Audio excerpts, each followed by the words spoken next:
تم اس کے لیے اپنا واحد رشتہ کھو دو گی؟ تم خود میں اتنی ہمت رکھتی ہو کہ مجھے کھو سکو؟ میں چلی گئی تو کیا کرو گی؟ تم پاگل ہو جاؤ گی نفیسہ، تمہارے پاس بات کرنے کو کوئی نہیں ہوگا، راز رکھنے کو کوئی نہیں ہوگا، تم دیوار سے سر ٹکراتی رہ جاؤ گی۔ وہ بچہ وہ آسیب ہے نفیسہ، اسے جان چھڑواؤ، وہ سب کھا جائے گا، پر سب برباد کر دے گا۔ ان کے لہجے میں تنفر تھا، وہ جلدی جلدی بول رہی تھی۔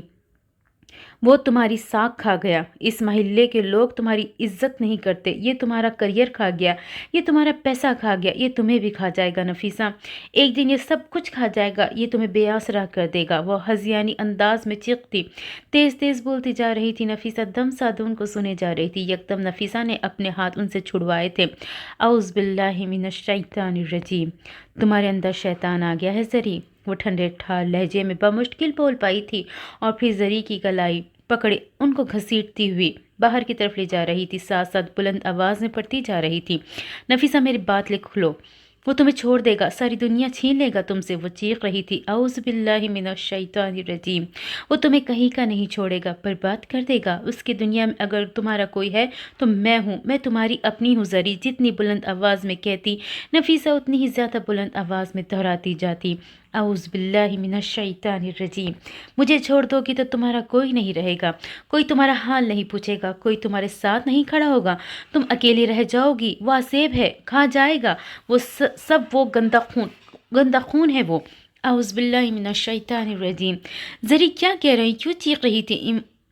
عمران ان کے پیچھے کیوں بھاگ رہا تھا؟ ان کو کچھ سمجھ نہیں آ رہا تھا، ان کو کچھ دکھائی نہیں دے رہا تھا۔ دروازے کے پاس پہنچ کر انہوں نے زری کو دروازے کے باہر کیا اور پھر کنڈی چڑھا لی، اور چند لمحوں تک اسی دروازے سے ٹیک لگائے لمبے لمبے سانس لیتی رہی، اور چند ہی لمحوں بعد بھاگتی ہوئی اندر گئی۔ عمر حیران سا ان کو دیکھے جا رہا تھا۔ تھوڑی دیر بعد جب وہ واپس آئی تو ان کے ہاتھ میں پانی کی ادھ بھری بالٹی تھی اور دوسرے ہاتھ میں ایک ٹیپ ریکارڈ۔ انہوں نے ٹیپ کے اندر کیسٹ ڈالی اور پلے کا بٹن دبایا۔ ٹیپ میں ایک بہت خوبصورت مردانہ تلاوت کی آواز ابھری، گھر کا کونا کونا کان بن گیا۔ ٹیپ سے نکلتی آواز لہراتی ہوئی نفیسہ کے کانوں میں پڑتی تھی، وہ سر پہ دوپٹہ اوڑھے روتے ہوئے اس آواز کو سنے گئی۔ ٹیپ سے سورہ بقرہ کی تلاوت کی آواز آتی تھی۔ ترجمہ: بے شک وہ جن کی قسمت میں کفر ہے انہیں برابر ہے، چاہے تم انہیں ڈراؤ یا نہ ڈراؤ، ایمان لانے کے نہیں۔ عمر ان کے قریب آ کر بیٹھ گیا تھا۔ نفیسہ کے آنسو متواتر بہے جا رہے تھے۔ اللہ نے ان کے دلوں اور کانوں پر مہر لگا دی ہے، اور ان کی آنکھوں میں گھٹا ٹوپ ہے، اور ان کے لیے بڑا عذاب ہے۔ اب وہ اٹھ کر ادھ بھری بالٹی میں سے پانی نکالتی، چپس کے فرش پر ڈالتی جاتی اور ساتھ ساتھ روتی جاتی۔ پس منظر میں وہی مردانہ آواز گونج رہی تھی، ان کے دلوں میں بیماری ہے تو اللہ نے ان کی بیماری اور بڑھائی، اور ان کے لیے دردناک عذاب ہے، بدلہ ہے ان کے جھوٹ کا۔ اب وہ ایک کپڑے سے فرش کو رگڑ رگڑ کے صاف کر رہی تھی۔ عمر اپنی جگہ سے اٹھاتا اور نفیسہ کے قریب چلا گیا، اور جب ان سے کہا جائے کہ زمین میں فساد نہ کرو تو کہتے ہیں کہ ہم تو سنوارنے والے ہیں، سنتا ہے وہی فسادی ہے، لیکن ان کو شعور نہیں۔ نفیسہ نے روتے روتے ہچکی لی تھی، اور یہاں ٹیپ کی آواز بند ہو گئی، شاید اس کی چارجنگ ختم ہو گئی تھی۔ نفیسہ دیوانہ وار فرش کو رگڑ رہی تھی۔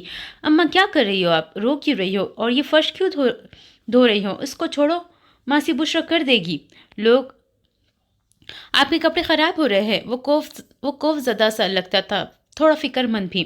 بیٹے ہمارے گھر میں شیطان آ گیا تھا، اس نے سارا گھر ناپاک کر دیا ہے، اس کو صاف کرنا ہوگا، مجھے یہ کرنا ہی ہوگا۔ اس کے طرف دیکھے بغیر بولی تھی، ہاں شیطان گھر کے اندر کیسے آ سکتا ہے؟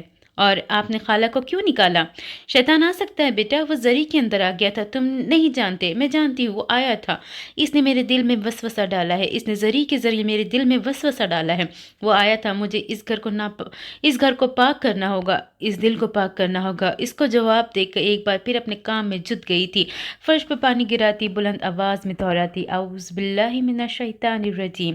عمر چند لمحے مشتبہ نظروں سے ان کو دیکھتا رہا، پھر اس نے اپنے ہاتھوں کے پیالوں میں پانی بھر بھر کر فرش پر گرانا شروع کر دیا۔ اب نہیں آ سکتا وہ، میں سارا گھر صاف کر دوں گا۔ وہ پانی گراتا جاتا اور ماں کی طرف دہراتا جاتا، اعوذ باللہ من الشیطان الرجیم۔ صبح کے برس اس وقت موسم بہت خوشگوار تھا، آسمان پہ ہلکے ہلکے کالے بادل تھے۔ حالی نے مہرماں کو بڑی مشکلوں سے اپنے ساتھ آنے پر راضی کیا تھا۔ ہارون گھر کے باہر کھڑا گاڑی میں بیٹھا حالے کا انتظار کر رہا تھا، جبکہ سفیر ان دونوں کے ساتھ گھر سے نکلا تھا۔ اس نے اپنے ڈرائیور کو